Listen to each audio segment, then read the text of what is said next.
Yo les gens, c'est l'amitié, j'espère que vous allez bien. On se retrouve pour une nouvelle vidéo commentée. Et en plus de cela, avec un nouveau fond, ma foi assez basique. C'est pas que l'ancien me déplaisait, mais c'est surtout qu'en fait, j'ai fait celui-là tout simplement parce qu'il est plus adapté pour tout simplement les combats du Colisée. Il se trouve que durant le stage 3, vous verrez que à gauche et à droite, il y aura les différentes versions qui vont apparaître. Dites-moi si vous préférez comme ça, que tout apparaisse en même temps, et vous voyez vous-même les combinaisons, ou bien sinon que la vidéo dure un peu plus longtemps et que je fasse un par un en fait directement sur la partie basique. Dans le cas contraire, bah, je pourrais très bien revenir à l'ancien fond en fait. Donc là pour le stage 1, et bah, quoi qu'il arrive, on est obligé de se manger du désespoir. Enfin, en tout cas avec cette team là, vu que Marco il est pas boosté. Et moi ce que je fais en fait c'est que j'en laisse 3 vivantes au départ pour qu'elles me mettent du désespoir pour que je me sers de repère en fait. C'est-à-dire que dès que je sais que j'ai plus le désespoir, je sais que je peux avancer après. Par rapport au spécial. Parce que le but du jeu c'est vraiment de charger la spéciale de Akainu pour le stage 3. C'est vraiment le plus important. Donc autrement sinon elles font du 3000. Donc on peut bien stoller sur elles en fait. C'est limite un des meilleurs moyens dans ce stage là. Alors ici un truc important à savoir c'est que puisqu'on peut tomber sur IDEO qui a un QCK très chiant en fait, il faut savoir que moi je vous invite surtout à ne pas utiliser Doflamingo. Si vous avez la bonne arme avec Doflamingo, gardez-le. C'est ce que je fais moi de mon côté comme vous pouvez le voir. Parce qu'il fait 5 hits en fait tout simplement. Et après bah, sur les tortues on pourra pas chercher les bonnes armes. Il faut savoir que dans le stage 3 il n'y a que Kyros en fait qui va vous changer les orbes préventivement.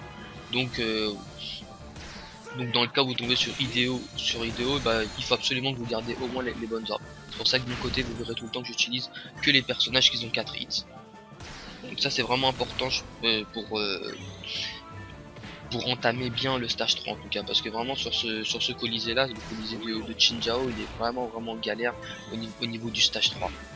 Et surtout moi, alors là la version de base que vous allez voir au milieu, c'est la version de IDEO, c'est vraiment celle qui demande le plus de comment dirais-je, qui demande enfin vous m'avez compris quoi. Vraiment ça, il est infernal le stage. Ça demande beaucoup plus de ressources en fait, voilà.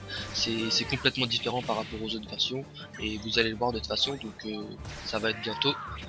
Alors là maintenant justement moi ce que je fais, comme je vous ai dit, j'utilise que des persos à 4 hits, je cherche à avoir les bonnes armes. Donc là de toute façon il y aura forcément un pattern, donc, comme je vous ai dit, le pattern de base au milieu c'est IDEO et le reste c'est Dagama et Kyros, des versions alternatives.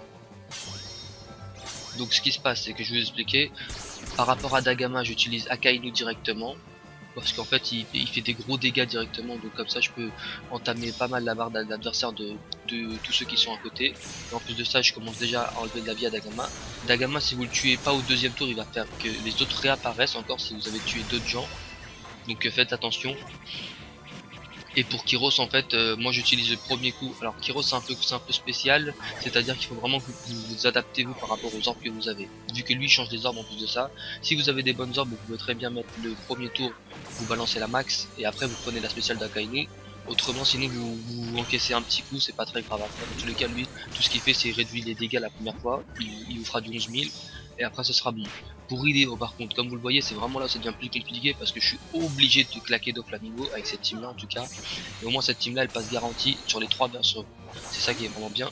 Mais voilà, c'est pour ça que j'ai laissé quand même celui-là de base. C'est parce qu'il faut obliger claquer Doflamingo, sinon IDEO en fait il vous fait du 15 000. Et en plus ceux qui sont à côté, vu qu'ils ont un bouclier, on peut tout simplement pas les toucher. Ils ont un bouclier de 12 hits en plus. Donc en fait ce qu'ils font c'est qu'ils nous mettent du désespoir. Et après l'autre derrière, et ben, il bloque les spéciales pendant 3 tours. Une fois que ça c'est fait, maintenant le but du jeu ça va être tout simplement de récupérer Doflamingo encore une fois. Et là c'est sur Sai. Sur Sai on peut bien stoller, heureusement que Sai n'est pas très compliqué. Alors un truc qu'il faut faire attention avec Sai par contre c'est que au bout de...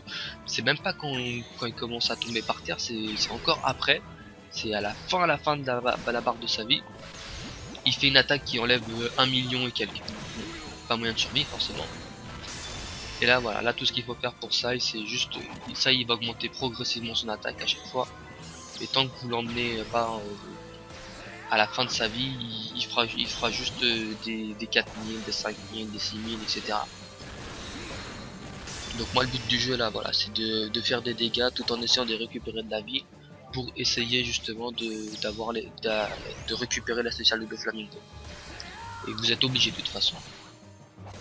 Autrement, sinon c'est juste pas possible. Donc là après, voilà, là maintenant ce que j'ai fait moi de mon côté, c'est que je l'ai laissé à pas beaucoup de vie. Je sais qu'au moment il fait juste sa petite attaque, que je peux me permettre. Et là, ce qu'il faut, c'est au moins avoir 2 persos et en plus de ça un Fujitora qui est des bonnes armes. Pour être sûr au moins de le tuer et de pas le laisser en dessous, sinon c'est fini. Donc là voilà, là je me permets de stoller vu que je peux, et là j'ai réussi à récupérer César.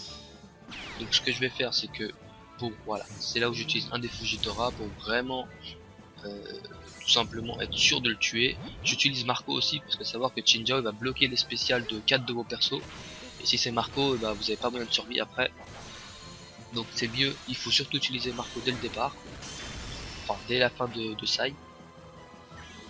Et là c'est la partie la plus simple. Donc là tout ce qu'il aurait fallu faire, c'est juste chercher les bonnes orbes. Bon, là j'ai eu un peu de chance, c'est juste que j'ai eu les bonnes orbes, mais c'est pas vraiment de la chance parce qu'on a vraiment beaucoup de tours et Chinjao ne change pas les orbes en plus à aucun moment. Donc là ce qui se passe, c'est que Chinjao il a juste il faut juste faire un truc, c'est que tout simplement pour le moment vous patientez, vous mangez des coups. Donc il fait du 13 000, il me semble que c'est même du 14 000, je vais avoir de la réduction de dégâts. Là je balance un Fujitora. Alors c'est là où ça devient un peu compliqué avec Chinjao de base, c'est que voilà, il récupère toute sa vie. Sauf que Fujitora, vu que c'est pendant 3 tours et que Chinjao ne récupère pas la vie tous les 3 tours, tous les tours non plus, moi ce que je fais en fait, un truc super important, c'est que il faut surtout ne pas lui faire des dégâts.